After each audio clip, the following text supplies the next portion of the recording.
नमस्कार दोस्तों, स्वागत करती हूँ आप सभी का अपने चैनल टीचर मॉम स्ट्रगल में। और आप लोग की पढ़ाई लिखाई कैसी चल रही है? मेरी ठीक ठाक चल रही है, अच्छी चल रही है। और जितना टाइम मिल रहा है उसमें बस कोशिश कर रही हूँ, और आप लोग भी कोशिश करना मत छोड़िएगा। करने के लिए हमेशा तत्पर रहिए कोशिश। यहाँ पे मैं शाम का सब्ज़ी काट रही हूँ, मैं जा रही हूँ खाना बनाने के लिए। तो इस समय बज रहे हैं 6:30। और जैसा कि आप सब लोगों के घरों में भी होता होगा खाने पीने की तैयारी। और थोड़ा मैं जल्दी खाना इसलिए बनाती हूँ क्योंकि भाई जल्दी बना लूँगी, थोड़ा बीच में टाइम अगर आधा घंटा मिलेगा तो मैं स्टडी कर लूँगी, या तो घर के कोई काम होंगे तो वो कर लूँगी, और बाकी सारी चीज़ें चलती रहती हैं। और फ्रेंड्स, मेरे चैनल को आप लोग लाइक करें, शेयर करें, सब्सक्राइब करें। अगर मेरे चैनल से आप लोगों को थोड़ा भी मोटिवेशन प्राप्त होता है तो एक लाइक ज़रूर करें और ज़्यादा से ज़्यादा शेयर करें।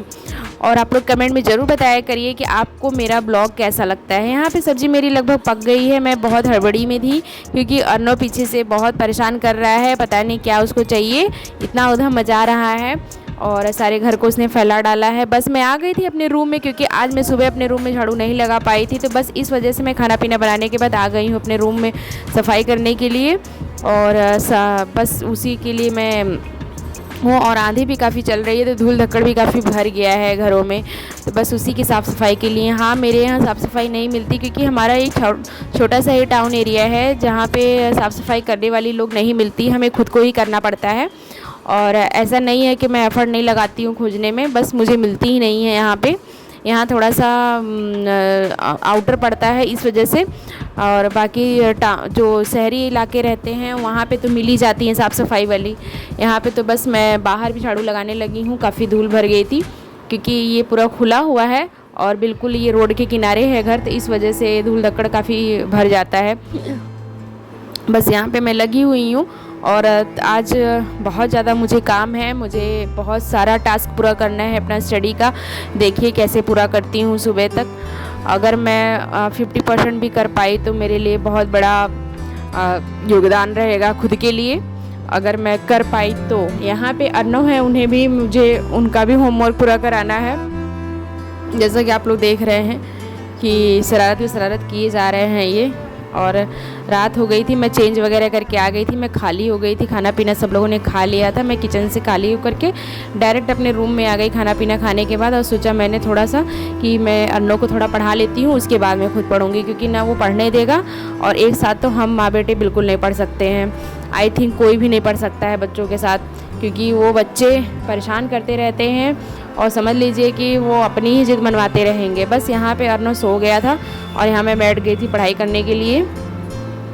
तो यहाँ पे मैंने 2 घंटे की पढ़ाई पूरी की थी, जिसमें से मैं पूरे टास्क तो नहीं कंप्लीट कर पाई थी, 40% ही कंप्लीट कर पाई थी। अभी भी मेरा टास्क करीब 60% बचा हुआ था, तो अभी सुबह तक का समय था मेरे पास।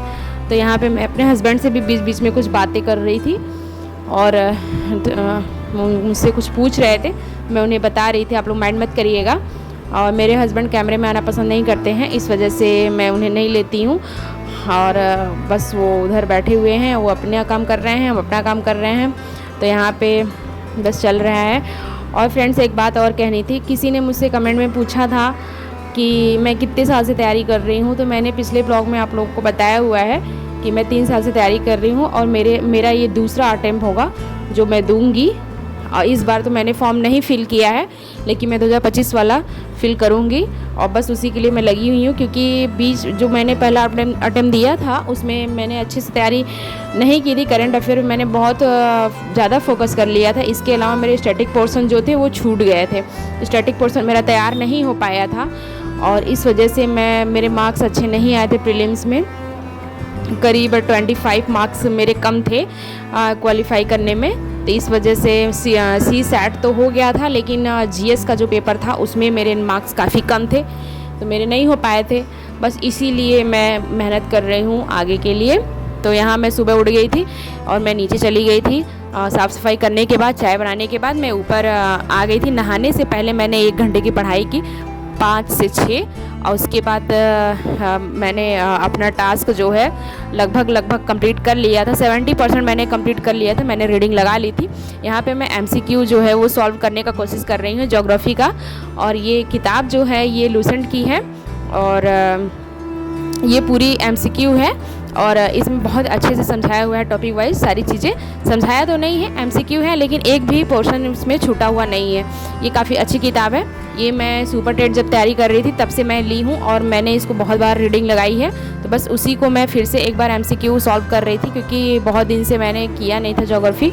तो मैंने अभी अपना पॉलिटिकल जो है वो वाला हिस्सा कंप्लीट कर लिया है और अब मैं इस समय ज्योग्राफी और करंट अफेयर लेके पढ़ रही हूँ। इसके अलावा मैं आंसर राइटिंग भी कर रही हूँ। तो बस इसी तरह से मेरी स्टडी का रूटीन चल रहा है। बहुत ही जल्द अगर आप लोग कमेंट करिएगा तो मैं अपना टाइम टेबल भी बताऊंगी। मैं हमेशा 2 सब्जेक्ट लेके चलती हूँ पढ़ने के लिए, क्योंकि एक सब्जेक्ट में भाई बोरियत होने लगती है। इस वजह से अगर 2 सब्जेक्ट रहते हैं तो मन लगता है पढ़ने में। एक से बोर हो गए तो थोड़ा दूसरे को पढ़ लिया। और कभी भी दोनों बोरिंग सब्जेक्ट एक साथ लेके ना तैयारी करें आप लोग। एक सब्जेक्ट आपके इंटरेस्ट का होना चाहिए और दूसरा सब्जेक्ट जो करंट अफेयर मेरे इंटरेस्ट का सब्जेक्ट है। और हालांकि वो तो थ्रू आउट पूरे प्रिपरेशन भी मुझे पढ़ना पड़ेगा और आई थिंक आप लोग भी तैयारी कर रहे होंगे तो आप लोग को भी पढ़ना पड़ेगा और बाकी सारी चीज़ें होती रहती हैं। और एक सब्जेक्ट बोरियत, मतलब ज्योग्राफी मुझे अच्छी लगती है, पर ये कहिए कि एकदम मेरे ज़बान पे अगर ज्योग्राफी रहे तो वो चीज़ें नहीं हो पाती हैं। मुझे कई बार उसको पढ़ना पड़ता है, कई बार मुझे याद करने का बहुत प्रयास करना पड़ता है और तब जाके कहीं मुझे समझ में आती है। यहाँ पे मैं स्कूल में आ गई थी और मैं ये क्लिप जो है स्कूल का है, यहाँ पे मैं बच्चों को पढ़ाने लगी थी। तो फ्रेंड्स, मैं आप लोगों से एक चीज़ कहना चाहती हूँ कि देखिए, खुद को मोटिवेट करने के लिए ना हमें बाहरी मोटिवेशन की ज़रूरत नहीं लेनी चाहिए। अगर ठीक है, अगर आप किसी चीज़ से मोटिवेट हो रहे हैं अच्छी बात है, लेकिन जब से आपके अंदर से मोटिवेशन नहीं आएगी ना, तब तक आप किसी भी चीज़ को करने के लिए आगे नहीं बढ़ पाएंगे। हम सभी को हमेशा अपने अंदर से एक मोटिवेशन लानी पड़ेगी। मोटिवेशन वहीं से आएगी जब आपको आघात लगेगा किसी चीज़ से। हमें नहीं कह रहे हैं बिना आघात के लोग सक्सेस नहीं होते हैं, ऐसी बात नहीं है, लेकिन जान लीजिए कि जब आप एकदम विपरीत कंडीशन में चल रहे हो, आपकी स्थिति अच्छी ना हो, आप घर परिवार में पड़े रह गए, नाते रिश्तेदारों के चक्कर में पड़े रह गए कि बाकी लोग क्या करेंगे, आस पड़ोस के लोग क्या करेंगे, क्या कहेंगे, अगर इन सब चक्करों में आप पड़े हुए हैं ना, तो आपको एक बहुत बड़े आघात की ज़रूरत पड़ेगी। जब तक आपको अंदर से या बाहर से वो आघात जो है वो आपको छलनी नहीं करेगा, तब तक आप किसी चीज़ को पाने के लिए लालायित नहीं होंगे। तो बस यही चीज़ें आपको अपने अंदर लानी पड़ेंगी। जान लीजिए, ये मेरा जो ब्लॉग है, ये स्टडी ब्लॉग जो है, ज़्यादातर उन महिलाओं के लिए है, या मतलब ये ब्लॉग सबके लिए है, लेकिन ज़्यादातर उन लोगों के लिए है जो लोग विपरीत कंडीशन में भी खुद को सक्सेस करने के लिए, खुद को मोटिवेट करने के लिए लगे हुए हैं। और या तो फिर वो एकदम समझ लीजिए कि एकदम समझौता कर चुके हैं अपनी स्थिति के साथ कि चलो जैसा चल रहा है वैसा चल रहा है, जो मेरे साथ हो रहा है जैसे हो रहा है, मैं तो कोई एफर्ट कर ही नहीं सकती खुद के लिए, या कर ही नहीं सकता खुद के लिए। ऐसा मत सोचिए आप लोग। देखिए, ये ज़िंदगी एक बार मिली है आपको और इस ज़िंदगी को जाया मत होने दीजिए। खुद को आप साबित करिए, चाहे जैसे खुद को साबित करिए, कोई भी कंडीशन हो। हर किसी महिला के साथ दिक्कतें हैं, हर कोई परेशान है, कोई अपने बच्चों से परेशान है, कोई अपनी नौकरी से परेशान है, कोई अपनी सेहत से परेशान है। तो ये सारी चीज़ें ज़िंदगी का एक जो है कि एक ज़िंदगी का एक पहलू है और हमको ज़िंदगी ऐसे ज़ाया नहीं होने देनी चाहिए। हमें खुद पे काम करना चाहिए, थोड़ा सा मोटिवेट करना चाहिए। किसी ने मुझे कमेंट किया था कि मैं यूपी पीसीएस की तैयारी करती हूँ, तो जी हाँ, मैं यूपी पीसीएस की तैयारी करती हूँ। और किसी ने मुझसे कमेंट में पूछा था कि मैं 39 की हो गई हूँ, क्या मैं आगे कुछ कर सकती हूँ या तो मेरे लिए क्या सही रहेगा।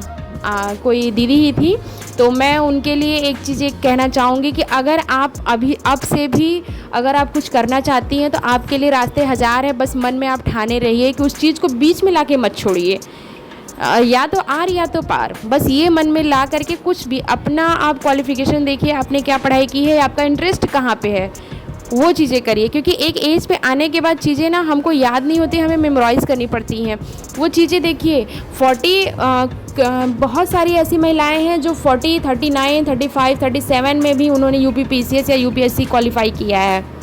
तो कैटेगरी वाइज मैं नहीं कह रही हूँ, कैटेगरी वाइज देखिए एक उम्र बाउंडेशन है यूपीएससी में, यूपी पीसीएस में भी है।